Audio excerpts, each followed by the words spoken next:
Praise the lord. Mount Carmel church Ajmer YouTube channel से जुड़े सभी सब्सक्राइबर और दर्शकों को जल्द आने वाले प्रभु यीशु मसीह के मधुर और मीठे नाम में आज की शाम फिर एक और बार हमारे इस प्रिय डेली ब्रेड कार्यक्रम में आप सबका फिर एक और बार अभिनंदन करता हूं।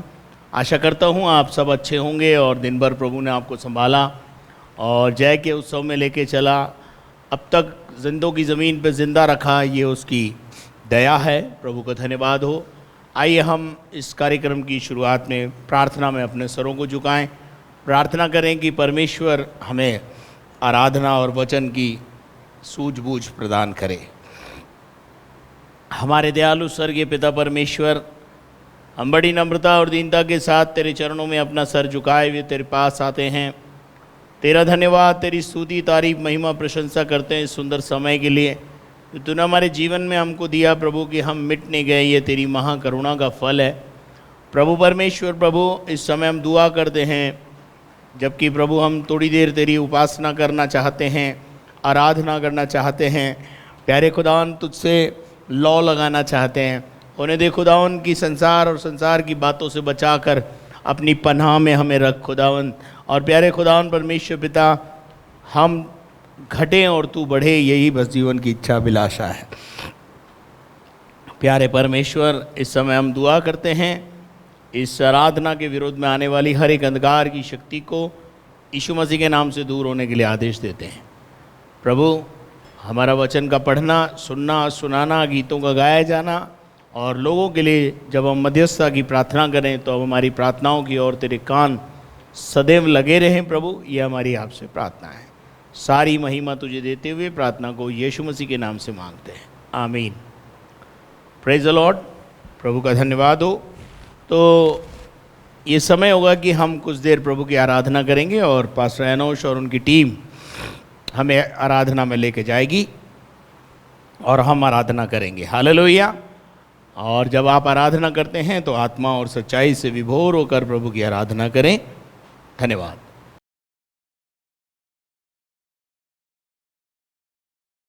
आइए मिलके प्रभु के नाम को महिमा देते हुए इस गीत को गाएंगे। मुक्ति का नायक वो जय मुझे देता है, मुझ में वो जीवित है और ये कितना आनंद है।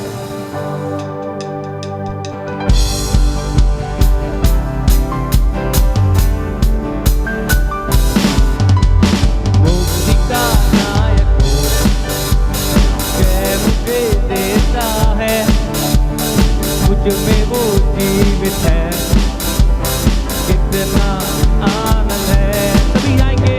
मुक्ति का नायक जय मुझे देता है, मुझ में वो जीवित है, कितना आनंद है। हालेलुया, हालेलुया, आमीन, हालेलुया, आमीन, हालेलुया, आमीन। ओ हालेलुया, आमीन, हालेलुया, हालेलुया, आमीन, हालेलुया, हालेलुया, आमीन, हालेलुया, आमीन। ओ हालेलुया, आमीन, हालेलुया, ओ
तेरी जय हो, जय दिलाने वाले तेरी जय होवे सदा। ओ संभालना तू महान।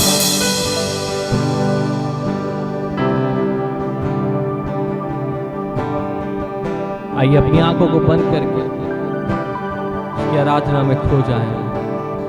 तू बड़े मैं घटूं,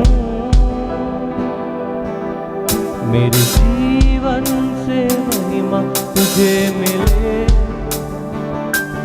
तू बड़े मैं घटूं, मेरे जीवन से महिमा तुझे मिले।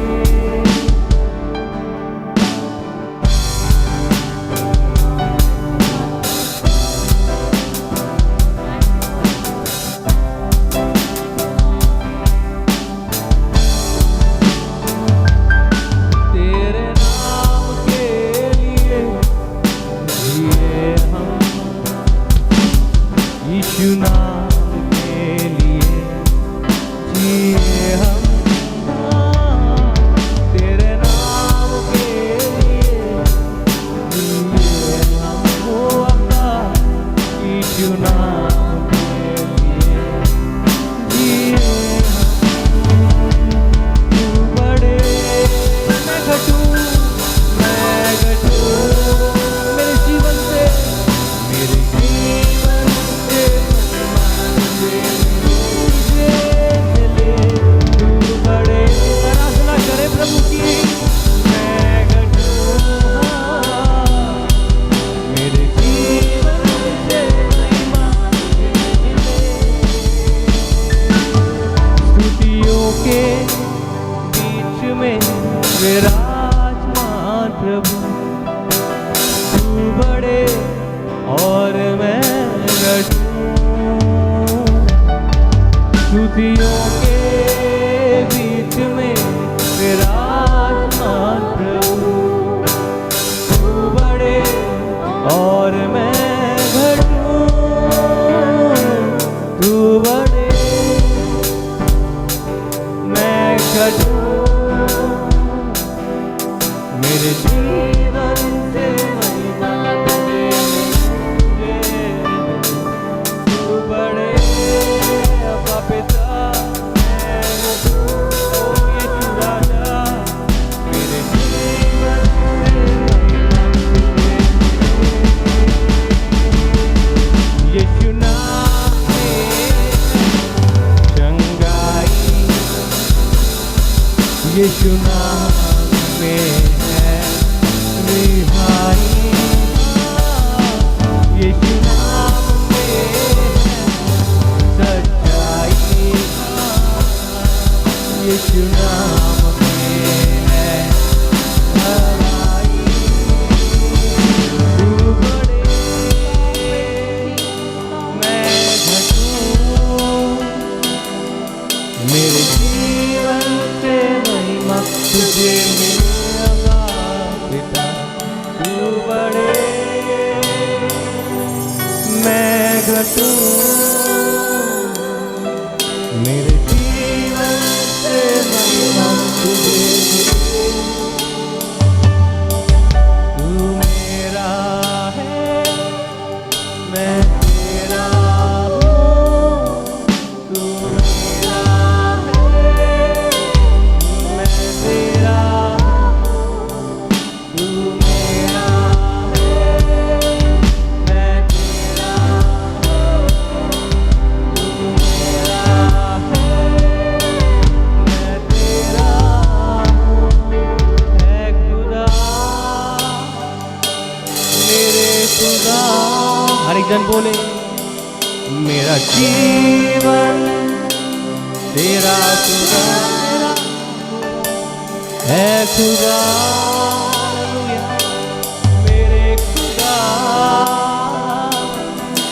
मेरा जीवन तेरा खुदा, तेरा खुदा,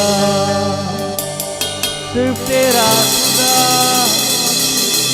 ओ अब्बा तेरा है, जीवन तेरा है, ये जीवन तेरा, ओ अब्बा ये जीवन तेरा है, ये जीवन तेरा। प्रभु अपने आप को तेरे आगे समर्पित करते हैं। ये सब कुछ तेरा है प्रभु, सब कुछ तेरा दिया हुआ है खुदा, और तू हमसे चाहता है कि हम तेरी महिमा करें, तेरा गुणानुवाद करें। होने दे प्रभु हमारे जीवन से सदैव तू बढ़ता जा और हम करते चले जाए। आइए प्रियो प्रभु के दास के द्वारा उसके जीवित और सामर्थी वचन को सुनेंगे जो प्रभु ने आज हमारे लिए रखा है।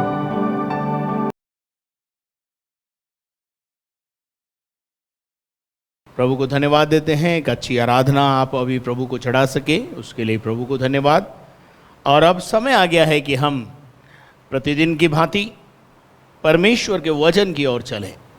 और मेरे अजीज़ों, हमने पिछले दिनों में प्रभु यीशु मसीह के देह के दिनों में जो बालकों पर हाथ रखने वाली बात और बालकों के समान स्वभाव रखने वाली बात हमने सीखी थी। और आज मत्ती रचित सुसमाचार उसका 19वां अध्याय और उसके 16 पद से 22 पद तक हम पहले पढ़ेंगे और फिर अगर समय रहा तो हम आगे पढ़ेंगे। एक मनुष्य यीशु के पास आया और उससे कहा, हे गुरु, मैं कौन सा भला काम करूं कि अनंत जीवन पाऊं? उसने उससे कहा, तुम मुझसे भलाई के विषय में क्यों पूछता है? भला तो एक ही है, पर यदि तू जीवन में प्रवेश करना चाहता है तो आज्ञाओं को माना कर। उसने उससे कहा, कौन सी आज्ञाएं? यीशु ने कहा, यह कि हत्या न करना, व्यभिचार न करना, चोरी न करना, झूठी गवाही न देना, अपने पिता और अपनी माता का आदर करना और अपने पड़ोसी से अपने समान प्रेम रखना। उस जवान ने उससे कहा, इन सब को तो मैंने माना है, अब मुझ में किस बात की घटी है? यीशु ने उससे कहा, यदि तू सिद्ध होना चाहता है तो जा, अपना माल बेचकर कंगालों को दे और तुझे स्वर्ग में धन मिलेगा, और आकर मेरे पीछे हो ले।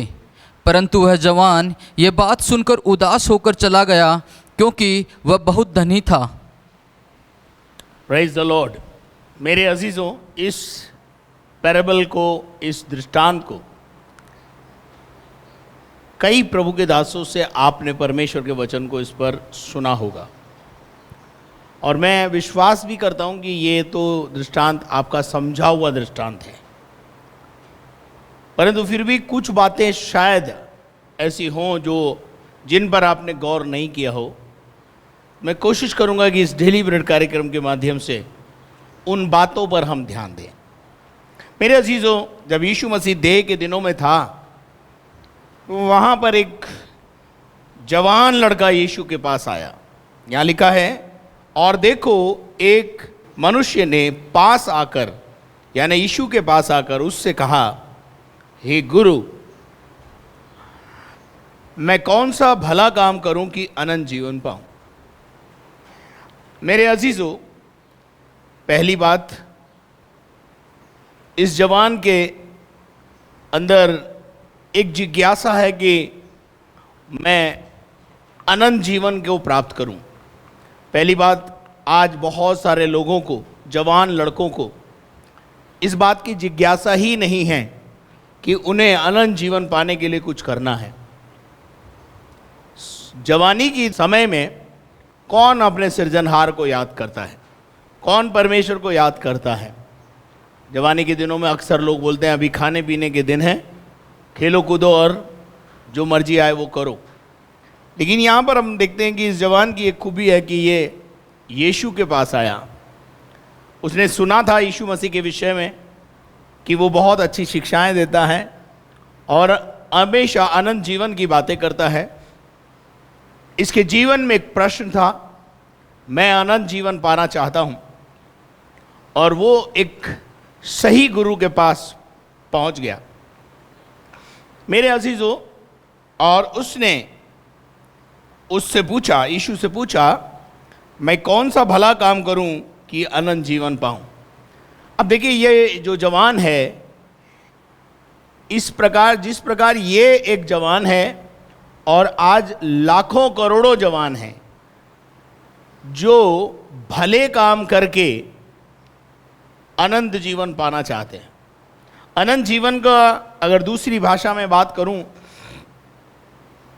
तो वो है स्वर्ग जाना चाहते हैं। आज ये जवान ही नहीं, आज भी बहुत सारे जवान बुजुर्ग इस गलत कॉन्सेप्ट में जीवन जी रहे हैं कि मैं अगर 2-4 भले काम कर लूंगा तो इन भले कामों के जरिए मुझे स्वर्ग राज में जगह मिल जाएगी। तो मैं आपको बता देना चाहता हूं कि ये एक गलत विचारधारा है और बहुत सारे लोग इस गलत विचारधारा में अपने जीवन को चला रहे हैं। और धन्य है ये पुरुष जो यीशु के पास आ गया और यीशु से इसने सवाल किया कि मैं कौन सा भला काम करूं, यानी भले कामों के माध्यम से ये अनंत जीवन की प्राप्ति करना चाहता है, स्वर्ग की प्राप्ति करना चाहता है। अब मैं आपको बताना चाहता हूं मेरे अजीजों कि अगर आप में से भी कुछ लोग जो मुझे सुन रहे हैं या सुनेंगे, वो भी इस भ्रांति में जीवन जी रहे हैं कि 2-4 अच्छे काम करूं, भले काम करूं और भलाई के काम करूं और धर्म के काम करूं तो शायद मुझे स्वर्ग की प्राप्ति हो जाएगी, तो आप एक गलत कॉन्सेप्ट में जीवन जीने वाले व्यक्ति हैं। क्योंकि उद्धार का रास्ता धर्म के कामों के द्वारा नहीं है। उद्धार प्रभु यीशु मसीह पर विश्वास करने के द्वारा है। प्रभु यीशु मसीह पर और उसके किए हुए बलिदान पर, जो प्रभु यीशु मसीह ने मेरे और आपके लिए किया है, यदि उस बलिदान पर हम विश्वास करेंगे, उस पुत्र पर विश्वास करेंगे जो परमेश्वर ने अपने इकलौते बेटे को भेजा है, तो हमारे लिए नजात का रास्ता खुल जाएगा, यानी स्वर्ग का रास्ता खुल जाएगा। पर बहुत सारे लोग विश्वास ना करके धर्म के कामों पर भरोसा करते हैं, भले काम करके धर्म के काम करके आप जो है स्वर्ग जाना चाहते हैं। मैं कुछ उदाहरण देकर आपको बता देना चाहता हूं, लेकिन इससे पहले कि मैं उदाहरण दूं, मैं आपको परमेश्वर के वचन से बताना चाहता हूं कि जो हमारे धर्म के काम हैं, जिनको हम इसलिए करते हैं कि शायद हमें स्वर्ग मिल जाएगा, तो यशायाह नबी की किताब 64वां अध्याय और उसके 6 पद और 7वें पद को जब हम पढ़ते हैं तो वहाँ परमेश्वर का वचन हमें बड़ा स्पष्ट रूप से कुछ बातों को बताता है। पढ़िएगा। हम तो सब के सब अशुद्ध मनुष्य के से हैं, हम तो सब के सब अशुद्ध मनुष्यों के से हैं, और हमारे धर्म के काम हमारे भले काम सबके सब मेले चितड़ों के समान है। आपने सुना क्या लिखा है? हमारे धर्म के काम, हमारे भलाई के काम परमेश्वर की दृष्टि में उस मैले कपड़े के समान, मैले चिथड़े के समान है, जो किचन में आप काम में लेते हैं और काम में लेते लेते रंग बिरंगा हो जाता है, नाना प्रकार की गंदगी उसके जीवन में उसके कपड़े पर चिपक जाती है, और जब आप उसे उठा करके देखते हैं तो आप खुद भी सोचते हैं कि ये इतना गंदा हो गया है कि इसको जो है डस्टबिन में डाल दिया जाए और जला दिया जाए या फेंक दिया जाए। देखिए वो चिथड़ा क्या कर रहा है, मैं आपको बता देना चाहता हूं चिथड़ा क्या कर रहा है। जब से उस चिथड़े को आपने रसोई के काम में लेना शुरू किया है, वो आपके रसोई को साफ कर रहा है और उसकी गंदगी को उसने अपने ऊपर ले लिया है। कभी कभी हम अपने धर्म के काम करके, अच्छे काम करके ये समझते हैं कि हमारी ज़िंदगी संवर रही है, सज रही है, तो सजने और संवरने के बजाय आप और मैले चिथड़े बनते जा रहे हैं।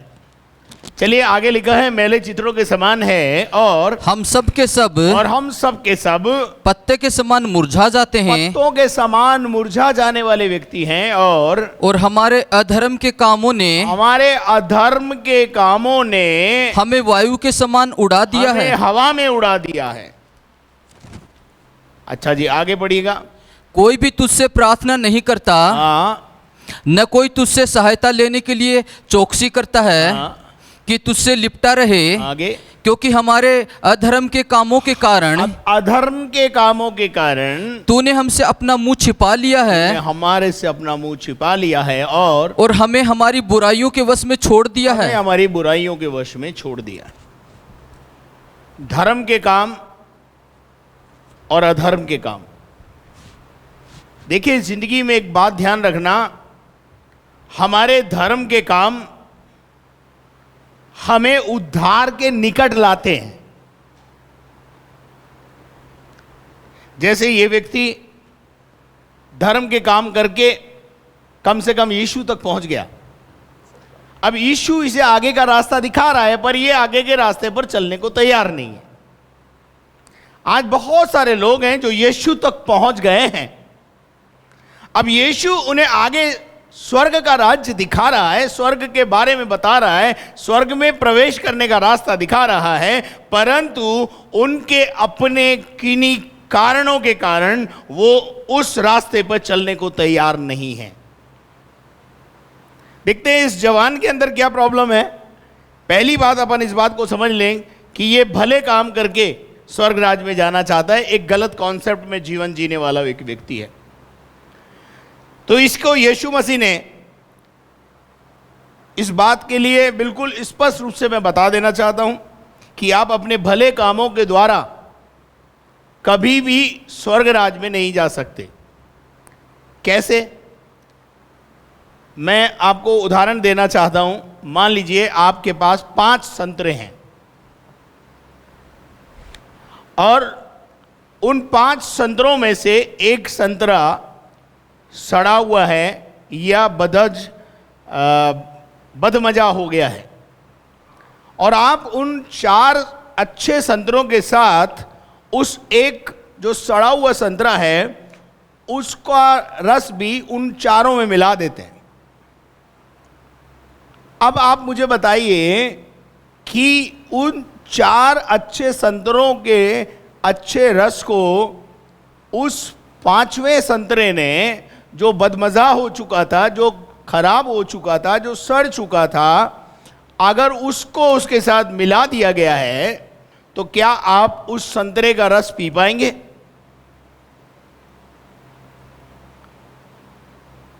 इसी प्रकार से एक और उदाहरण है जो अंडे का उदाहरण है।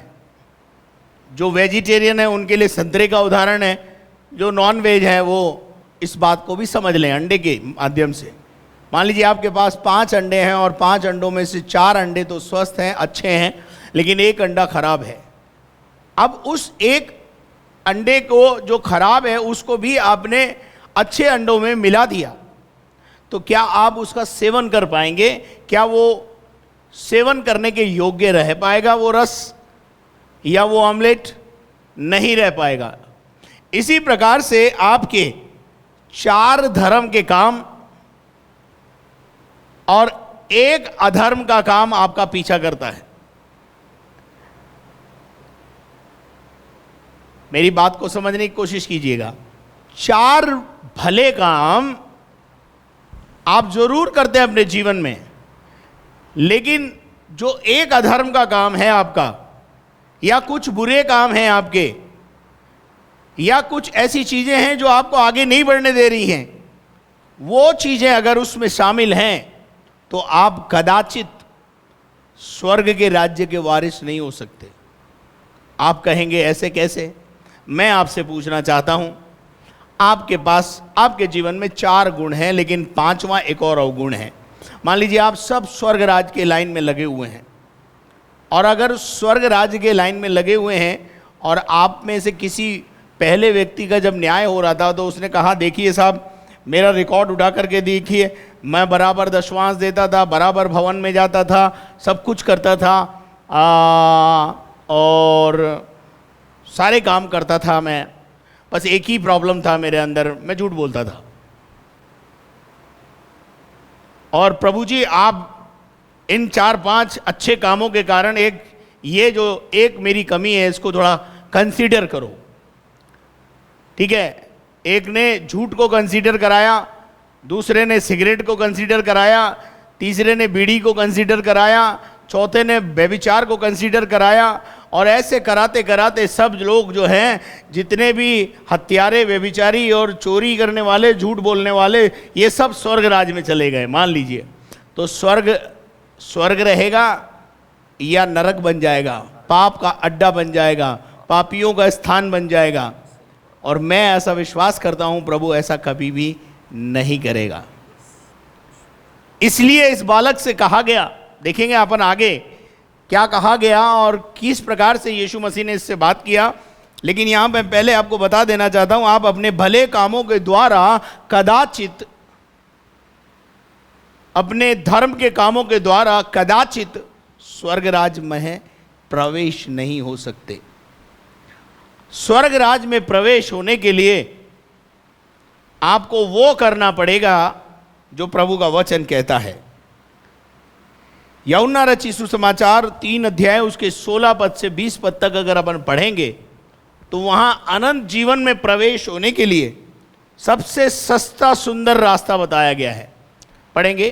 क्योंकि परमेश्वर ने जगत से ऐसा प्रेम रखा, परमेश्वर ने हम पापियों से ऐसी मोहब्बत की कि उसने अपना इकलौता पुत्र दे दिया, उसने अपने इकलौते पुत्र को दे दिया, ताकि जो कोई उस पर विश्वास करे, ताकि जो कोई उस पर विश्वास करे वह नष्ट न हो, नाश न हो, परंतु अनंत जीवन पाए। परंतु अनंत जीवन की प्राप्ति करे, अनंत जीवन की प्राप्ति करे। और परमेश्वर ने अपने पुत्र को जगत में इसलिए नहीं भेजा, परमेश्वर ने अपने पुत्र यीशु मसीह को इस दुनिया में इसलिए नहीं भेजा कि जगत पर दंड की आज्ञा दे, कि जगत पर दंड की आज्ञा दी जाए और जगत उसके द्वारा जो है नरक में पहुंच जाए, लेकिन इसलिए भेजा, पढ़िए, परंतु इसलिए कि जगत उसके द्वारा उद्धार पाए, मानव जाति उसके द्वारा उद्धार पाए, उसके बताए हुए रास्ते पे चलकर, उस पर विश्वास करके।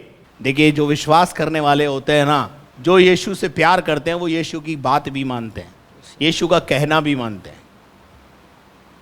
और जो यीशु की बात मानते हैं और यीशु का कहना मानते हैं, यीशु उन्हें बहुत सरल सस्ता रास्ता बताता है। कहां जाने का? स्वर्ग जाने का। हमारी कमियों को बताता है, हमारी घटियों को बताता है, जो चीजें हमारे बीच में और परमेश्वर के बीच में, यानी स्वर्ग राज के बीच में और हमारे बीच में बैरियर्स हैं, उनको ला करके सामने रखता है। यूं सोचिए कि जिस प्रकार से आज एक मनुष्य का जब वो बीमार होता है, डॉक्टर एमआरआई करता है, यीशु मसीह खड़े खड़े एमआरआई कर देता है, बिना फीस लिए एमआरआई हो जाती है, और हमारी कमियां परमेश्वर हमको दिखा देता है। और यहां हम देखते हैं परमेश्वर के वचन में से 20 तक पढ़ते हैं ब्रदर जरा इसको। जो उस पर विश्वास करता है, यहां लिखा है जो उस पर विश्वास करता है, उस पर दंड की आज्ञा नहीं होती, उस पर दंड की आज्ञा नहीं होती। विश्वास क्या है? यीशु मसीह हम बाप पर विश्वास करते हैं, ऐसा बोलने से विश्वास हो जाता है? विश्वास कर्म बिना मुर्दा है। ये लड़का भी विश्वास तो कर रहा है ना, जब भी तो यीशु के पास आया है ना। आप में से बहुत सारे लोग यीशु की सत्संग में आते हैं, यीशु की सत्संग सुनते हैं, लेकिन क्या जो यीशु कहता है वो करते हैं कि नहीं करते हैं? आज हम देखेंगे कि ये लड़का यीशु के पास आया, यीशु की आराधना कर रहा है, घुटने भी टेके होंगे, आराधना भी की होगी, लेकिन क्या ये वो करने को तैयार है जो यीशु इससे कहने को तैयार है? और जो यीशु ने इससे कहा, क्या इसने वो किया? आज शाम हम देखेंगे। मैं आज बहुत सारे लोगों को जानता हूं जो यीशु से प्यार करते हैं, लेकिन समाज से डर के मारे वो काम नहीं करते जो यीशु कहता है। और ऐसे लोग अनंत जीवन के वारिस नहीं हो पाएंगे मेरे प्रियो। देखेंगे आगे क्या लिखा है ब्रदर, पढ़िए। परंतु जो उस पर विश्वास नहीं करता हाँ, वह दोषी ठहर चुका, वो दंड की आज्ञा पा चुका है, वो दोषी ठहर चुका है। और इसलिए कि उसने परमेश्वर के इकलौते पुत्र के नाम पर हाँ, विश्वास नहीं किया। उसने परमेश्वर के उस इकलौते पुत्र यीशु पर विश्वास नहीं किया। और दंड की आज्ञा का कारण यह है अब सुनिए, दंड की आज्ञा का कारण यह है कि ज्योति जगत में आई है, ज्योति अर्थात अंधकार को मिटाने के लिए यीशु मसीह ज्योति बनकर इस दुनिया में आया। और मनुष्यों ने अंधकार को ज्योति से और अधिक, मनुष्य ने अंधकार को ज्योति से अधिक प्रिय जाना, क्योंकि उनके आज- काम बुरे थे। आज बहुत सारे लोग हैं जो यीशु से ज्यादा दुनिया को मोहब्बत करते हैं, पड़ोसी और दुनियादारी में फंसे हुए हैं। पड़ोसी क्या कहेगा, रिश्तेदार क्या कहेगा, वो क्या कहेगा, वो क्या कहेगा, समाज क्या कहेगा, उनसे डरते हैं। लेकिन आज हम देखते हैं कि प्रभु का वचन कहता है मनुष्य ने अंधकार को ज्योति से अधिक प्रिय जाना, क्योंकि उनके काम बुरे थे। बुरे थे। आगे बेटे, क्योंकि जो कोई बुराई करता है जो कोई बुराई करता है वह ज्योति से बैर रखता वो है ज्योति से बैर करता है, और ज्योति के निकट नहीं आता। फिर किसके निकट नहीं आता? वो ज्योति के वो निकट नहीं ज्योति आता। के निकट नहीं आता, यीशु के निकट नहीं आता।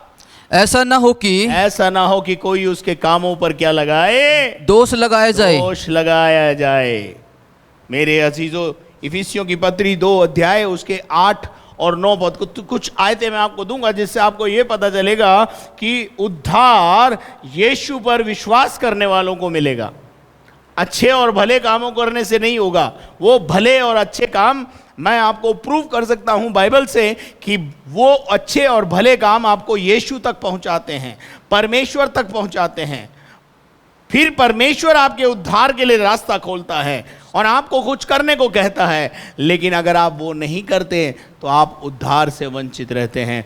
निकोदेमुस नाम का एक व्यक्ति यीशु मसीह के पास रात के समय में आया,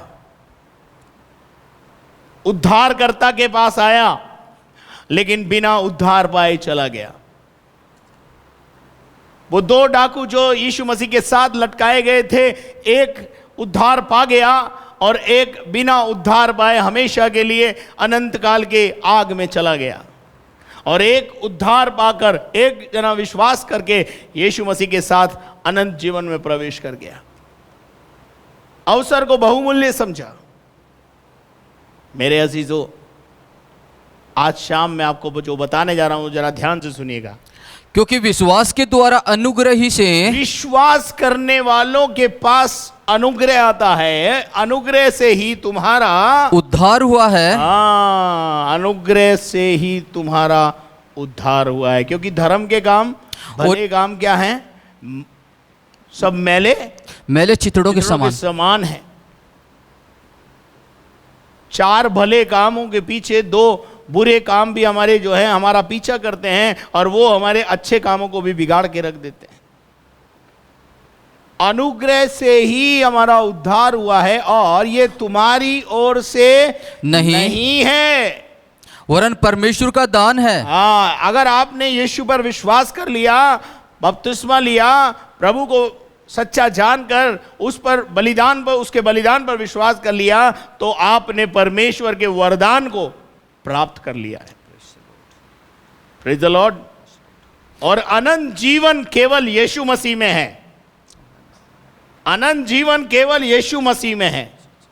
जो यीशु मसीह पर विश्वास करता है, यीशु मसीह उसे अनंत जीवन की प्राप्ति कराता है। मेरे अजीजों, अब मैं बार बार बोल रहा हूं कि अच्छे काम, भले काम आपको यीशु तक लेकर आते हैं, उद्धारकर्ता तक पहुंचाते हैं। फिर उद्धार का रास्ता आपके लिए खुलता है। क्या आप अपने भले कामों के द्वारा यीशु तक पहुंच गए हैं? यीशु तक पहुंच गए हैं तो बहुत अच्छी बात है। अब जो यीशु कहता है वो करना है आगे। मैं आपको प्रूव करूंगा बाइबल से अभी थोड़ी सी देर में कि परमेश्वर का वचन क्या कहता है। पढ़िएगा, 9 पद तक पढ़ेंगे इसके। और न कर्मों के कारण, ये कर्मों के कारण नहीं है। पौलुस कहते हैं कि ये कर्मों के कारण नहीं है।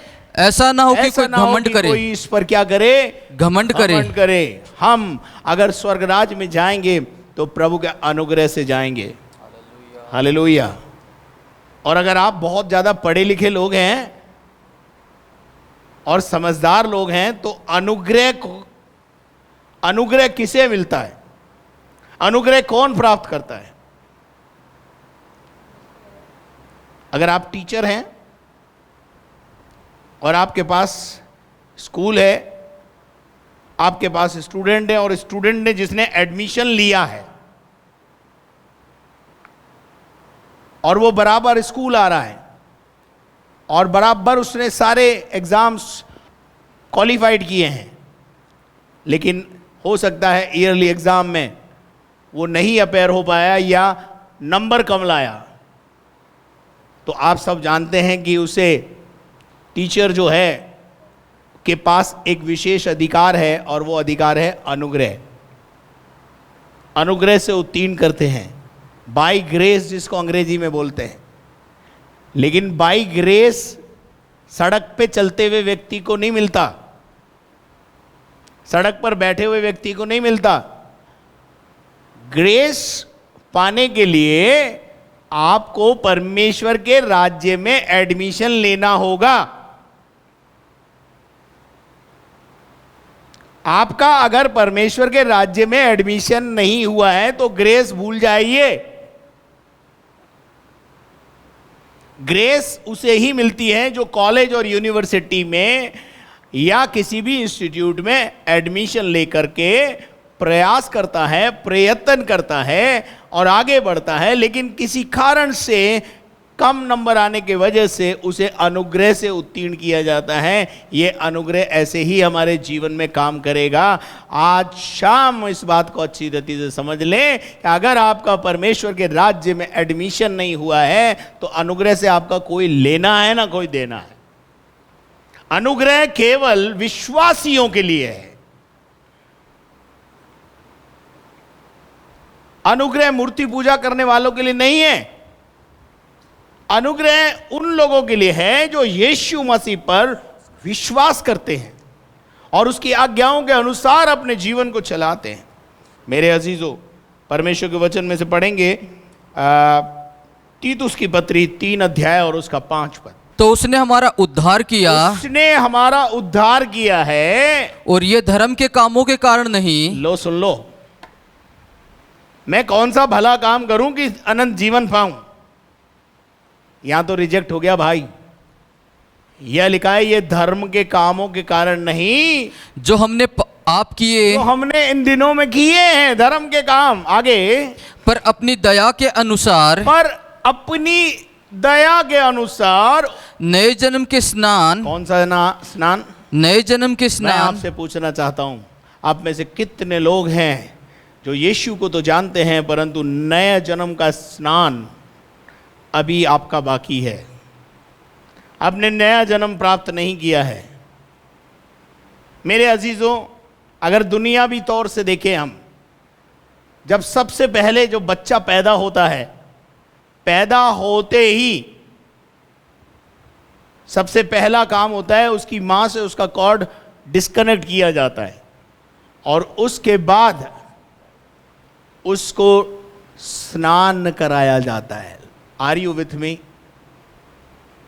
Are you with me? धरती पर आते ही पहला स्नान उस समय होता है जब बच्चा पैदा होता है। आप पैदा हुए, क्या आपका स्नान हुआ? क्या आपने नए जन्म का स्नान किया है? क्या आपने पापों की क्षमा के लिए बपतिस्मा लिया है? अनंत जीवन पाने के लिए मैं क्या करूं? और उसके बाद क्या लिखा है? और पवित्र आत्मा के हमें नया बनाने के द्वारा। ये पवित्र आत्मा ने हमें क्या बनाया है? नया बनाने के द्वारा। बनाने के द्वारा। हालेलुया। पहला यूहन्ना 1 अध्याय उसका 9 पद पढ़े। यदि हम अपने पापों को मान लें, यदि हम क्या करना है? अपने पापों को मान लें, विश्वास करना है और अपने पापों को मान लेना है और तो वह हमारे पापों को क्षमा करने वो हमारे पापों को क्षमा करने और हमें सब अधर्म से शुद्ध करने सब अधर्म से शुद्ध करने में विश्वास योग्य और धर्मी है। वो कैसा है? विश्वास योग्य और धर्मी है है। और धर्मी है, उस पर विश्वास किया जा सकता है। मेरे अजीजों, रोमियो की पत्री 10 अध्याय उसका 9 और 10 पद भी पढ़ दें कि यदि तू अपने मुंह से यीशु को प्रभु जानकर कि यदि तू अपने मुंह से यीशु मसीह को प्रभु जानकर, यीशु को क्या जानना है? प्रभु अपना जानकर प्रभु मानना है, अपना परमेश्वर मानना है और अंगीकार करे और अपने मन से विश्वास और करे अपने मन से ये विश्वास करे कि परमेश्वर ने उसे मरे हुओं में से जिलाया, वो मारा गया, गाड़ा गया, मेरे लिए जी उठा, तो तू निश्चय उद्धार पाएगा। तू निश्चय उद्धार पाएगा।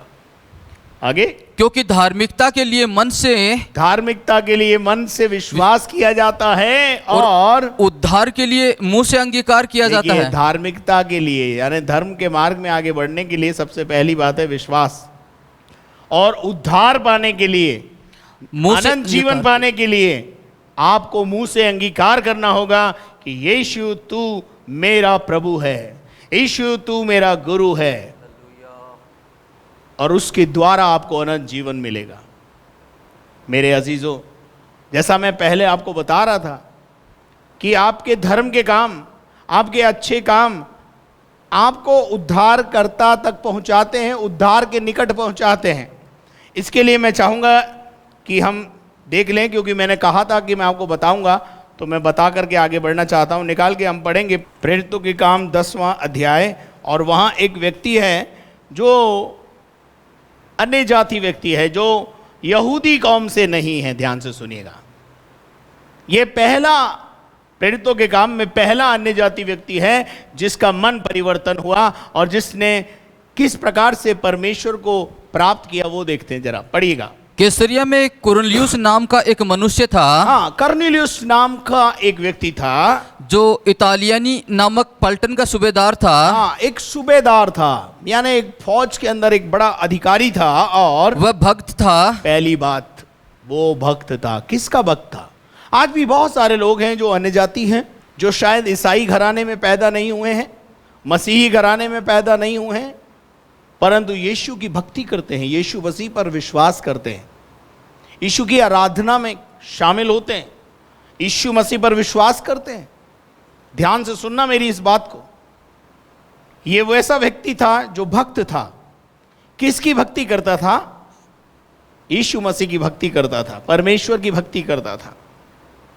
अन्य जाति होने के बाद भी सच्चे परमेश्वर को उपासना आराधना करता था। और उसके बाद लिखा है दूसरी क्वालिटी, पहली क्वालिटी देखते हैं हम कि वो दुनियावी क्वालिटी थी उसके अंदर, कि वो सूबेदार था, एक अच्छा पढ़ा लिखा लर्नेड व्यक्ति था। आज जितने लर्नेड व्यक्ति है ना, मेरी बात सुन रहे हैं तो सुन लेना। परमेश्वर का वचन कहता है, दूसरी बात उसके जीवन में यह खूबी थी कि वो भक्त था, भक्ति करने वाला था, आराधना करने वाला था। नंबर 3 उसके बाद लिखा है अपने सारे घराने समेत परमेश्वर से डरता था। आपके घराने पर उसके अपने घराने पर उसका बड़ा अच्छा कमांड था, पत्नी पर अच्छा कमांड था, बहुओं पर अच्छा कमांड था, बेटों पर अच्छा कमांड था, बेटियों पर अच्छा कमांड था, और पूरा घराना भी शायद यीशु की आराधना करता था। लेकिन क्या इस इतने से उद्धार हो गया? इतना सा करने से अनंत जीवन मिल गया? अगर आगे बढ़ेंगे अपन, चौथा पद ऐसी का आगे बढ़ेंगे, चौथी बात निकालूंगा इसमें। और यहूदी लोगों को बहुत दान देता था। किसको दान देता था? यहूदी कौम के लोगों को, मसीही लोगों के, परमेश्वर के लोगों को बहुत दान देने वाला व्यक्ति था। ये चौथी खूबी थी उस व्यक्ति की, ये चौथा भला काम था उसका, ये चौथा गुण उसके जीवन में था, जब वो भले काम करता था और दान देता था। और क्या लिखा है? और बराबर परमेश्वर से प्रार्थना करता था, और प्रार्थनावादी था। आप में से बहुत से लोग हैं जो इस क्वालिटी में, इस कैटेगरी में आज भी आते हैं, लेकिन उनके लिए अगला कदम क्या है वो आज मैं आपको बता देना चाहता हूं।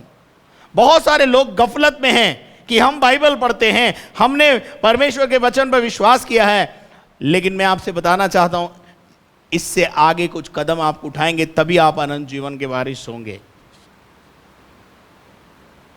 आज आपके मुखालते से आपको मैं बाहर लाना चाहता हूं इस डेली ब्रेड कार्यक्रम के माध्यम से। वहां लिखा है उसने दिन के तीसरे पहर के निकट, हाँ, पांचवी बात है, वो बराबर परमेश्वर से प्रार्थना करने वाला था। और उसके बाद उसने लिखा है उसने तीसरे पहर क्या देखा? निकट दर्शन में स्पष्ट रूप से देखा। छठी बात उसको कि परमेश्वर वो का एक दर्शन देखने वाला व्यक्ति था। परमेश्वर उसे दर्शन देता था। अच्छा, जो परमेश्वर ही उसे दर्शन दे रहा है तो फिर तो अनंत जीवन मिलना चाहिए ना, स्वर्ग जाना चाहिए। सही बात है। लेकिन आगे पढ़ेंगे, आगे क्या लिखा है, पढ़िए। कि परमेश्वर का एक स्वर्गदूत, परमेश्वर का एक स्वर्गदूत उसके पास आया और कहता है, और उससे कहता है, हे कुरनेलियुस, हे कुरनेलियुस। उसने उसे ध्यान से देखा। कुरनेलियुस ने उस स्वर्गदूत को जो परमेश्वर की ओर से भेजा गया था ध्यान पूर्वक देखा और डर कर कहा, हे प्रभु क्या है? प्रभु क्या बात है?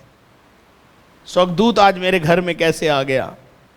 आगे पढ़ेंगे, क्या क्या समाचार लेकर आया, देखते हैं। उसने उससे कहा, तेरी प्रार्थनाएं और तेरे दान स्मरण के लिए परमेश्वर के सामने पहुंचे हैं। कहां पहुंच गए हैं?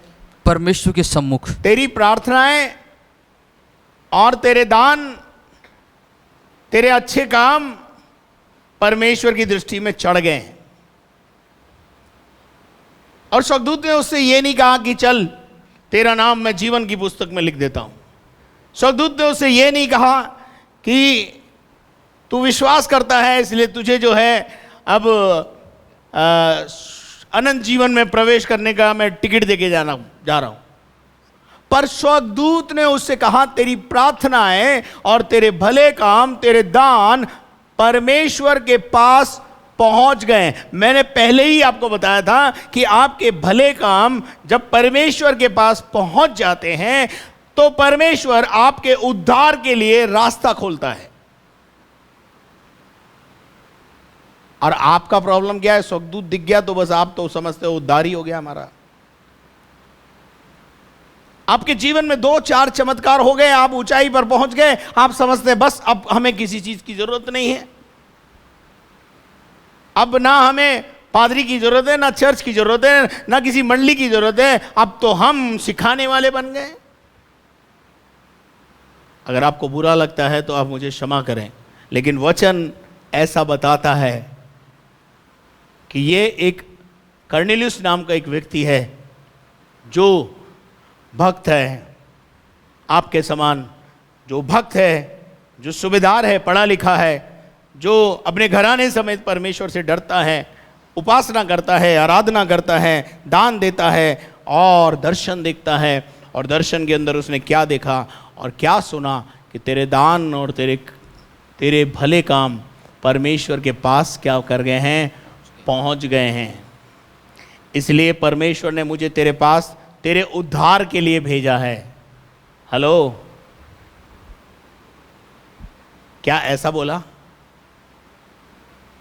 स्वर्गदूत को बोलना चाहिए, चलो आप सब जने आ जाओ, मैं तुम्हारे लिए प्रार्थना करूंगा, तुम्हारी ब्लेसिंग के लिए तुम लोग ऊपर जाओगे, स्वर्ग में जाओगे। ऐसा नहीं बोला स्वर्गदूत। सुनना ध्यान से, स्वर्गदूत उद्धार की कहानी नहीं सुना सकते हैं। स्वर्गदूत उद्धार के बारे में रास्ता दिखा सकते हैं, पर जाना आपको कहां होगा जरा देखते हैं प्रेरितों के काम में। और लिखा है स्वर्गदूत ने उससे कहा, तेरी प्रार्थनाएं और तेरे अच्छे काम परमेश्वर के पास पहुंच गए हैं, इसलिए आगे का रास्ता दिखाने के लिए, आगे की राह दिखाने के लिए मैं आ गया हूं, मुझे भेजा गया है।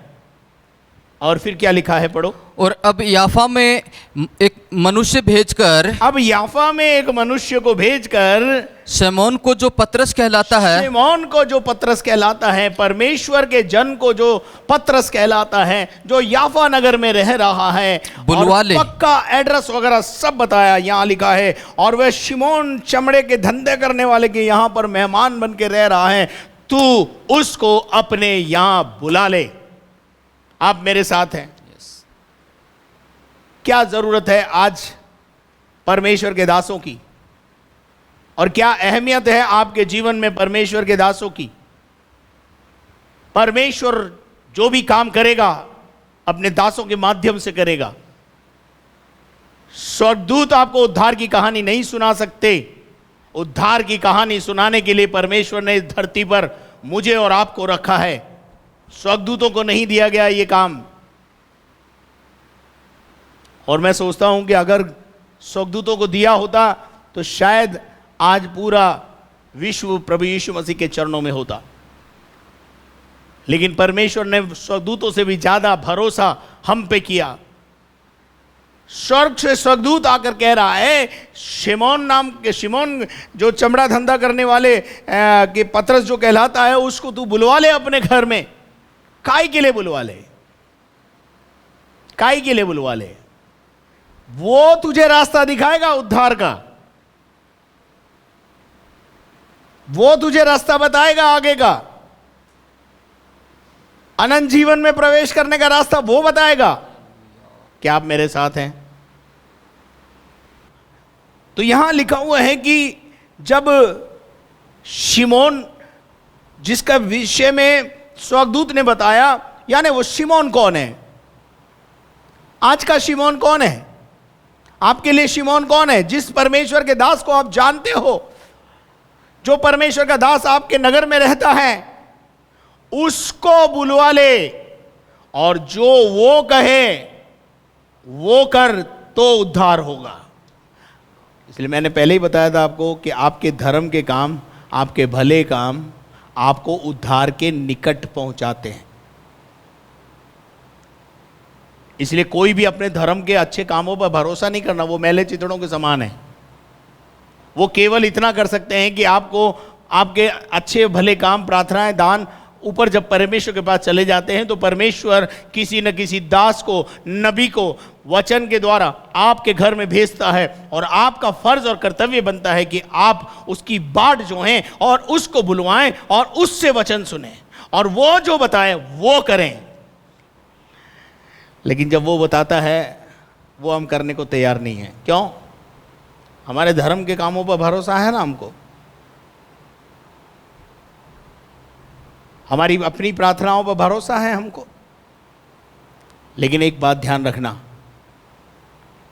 अगर कर्नेलियुस को उद्धार पाना है, कर्नेलियुस को अपने घर में पतरस को बुलाना है। मैं आपसे पूछना चाहता हूं, आपके घर में आपका पतरस पिछले समय में कब आया था?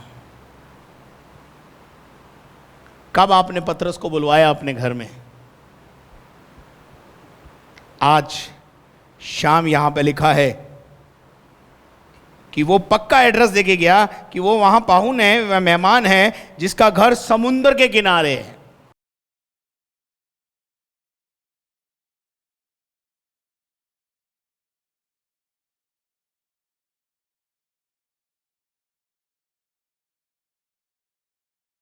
मेरे अजीजों, कभी कभी ये विषय जो है लंबा हो जाता है, और जब ये लंबा विषय हो जाता है तो जब भी आप देखें तो टू बी कंटिन्यू हम जब करते हैं तो थोड़ा सा आगे पीछे करके हम उसको वापस कंटिन्यू करते हैं।